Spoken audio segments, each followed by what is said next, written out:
ने यज्ञ को किया, अश्वमेध यज्ञ हुआ।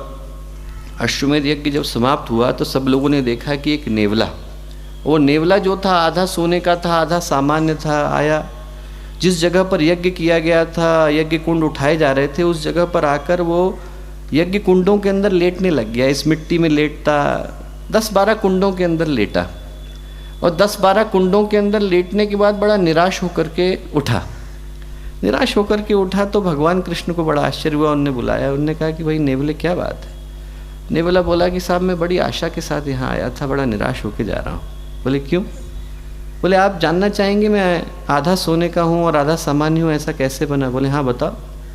बोले भगवान मैं महर्षि मुद्गल के आश्रम में निवास करता हूँ। और बोले महर्षि मुद्गल शिलोंच वृत्ति का पालन करते हैं।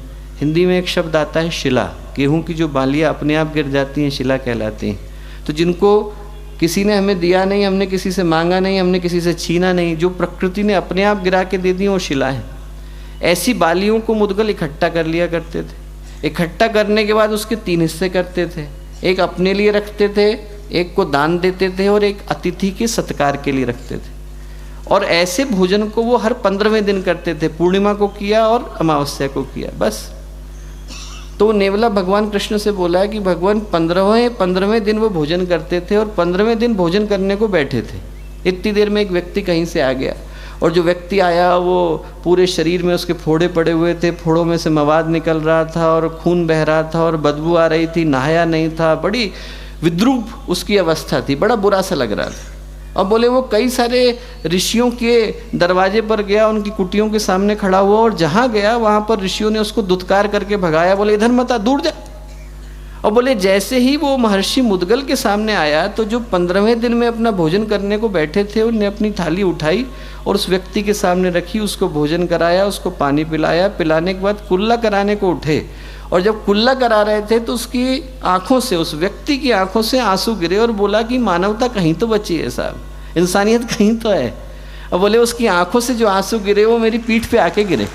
और बोले जिन जिन जगहों पे पीठ पे गिरे हैं उन जगहों से सोने का हो गया हूँ, बाकी जगह से खाली रह गया हूँ। बोले तब से भटकता घूम रहा हूँ, तब से ये सोचता घूम रहा हूँ कि यदि कहीं पर कोई धर्म का काम होता है, अध्यात्म का काम होता है तो वहाँ भटक करके चला जाता हूँ कि यदि इस जगह की मिट्टी में लेटूंगा तो शायद पूरा सोने का हो जाऊँ। बोले अनेकों जगहों पर भटका, कहीं सोने का नहीं हो पाया। यहाँ तो बड़ी आशा के साथ आया। जब पता चला कि भगवान यज्ञ को करा रहे हैं और कराने वाले जो हैं धर्मराज हैं, तो इस आशा के साथ आया कि यहाँ से तो पक्का मैं सोने का हो जाऊँगा। नहीं हो पाया। क्यों? भगवान कृष्ण बोले इसलिए नहीं हो पाए कि हम लोग तो यज्ञ को करना जानते हैं, मुद्गल यज्ञ को जीना जानते हैं।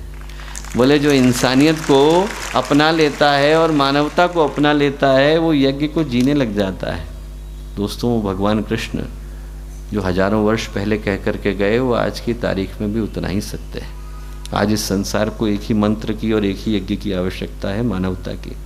यदि हमारे अंदर मानवता आ जाए, हमारे अंदर करुणा आ जाए, हमारे अंदर इंसानियत आ जाए तो इंसान देखते देखते भगवान में बदल जाता है।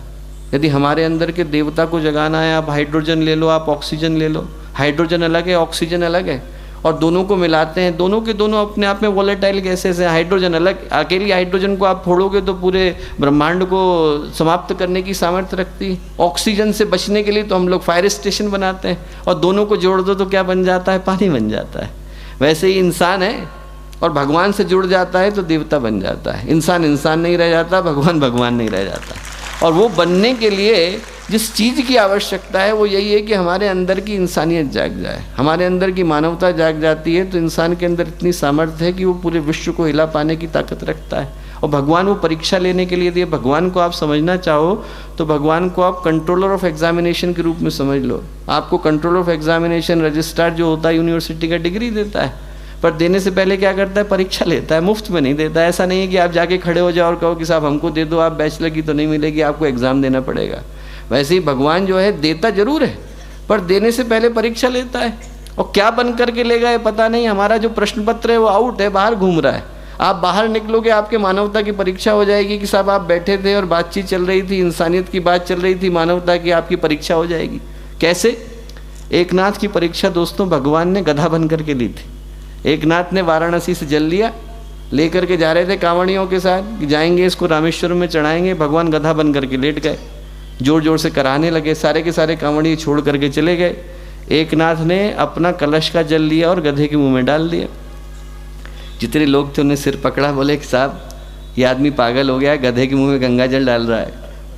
बोले साहब हमसे देखा नहीं गए, इतना तकलीफ़ में था ये गधा कि हमें लगा कि इसकी मदद कर देनी चाहिए। थोड़ा आगे बढ़े तो वो गधा फिर से करा तो उन्होंने दूसरा कलश लिया, वो भी डाल दिया गधे के मुंह में। बाकी के सारे लोग बोले आदमी पागल हो गया है, कांवड़ी छोड़ के चले गए। एकनाथ ने कहा पानी तो खत्म हो गया, वापस वाराणसी जाते हैं, कुछ ले करके आते हैं। उधर चलने लगे तो वो जो गधा था वो भगवान शिव के रूप में प्रकट हुआ। बोले कहीं जाने की जरूरत नहीं है, रामेश्वरम तुम्हारा जल पीने यहीं चले आए। भगवान परीक्षा लेने के लिए आ जाते। नामदेव की परीक्षा भगवान कुत्ता बन करके पहुंचे थे लेने के लिए। रोटी बेल रहे थे, कुत्ता बन करके भगवान आए और रोटी छीन करके भागे। और कोई होता तो डंडा लगाता। नामदेव घर के अंदर गए, घी लेकर के आए, कुत्ते के पीछे भागे, बोले चुपड़ तो लेने दो, आप सूखी ले जा रहे हो।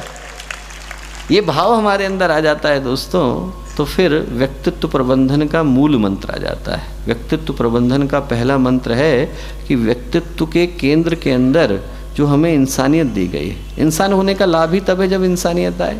इंसान होने का उद्देश्य तब है जब हमारे अंदर मानव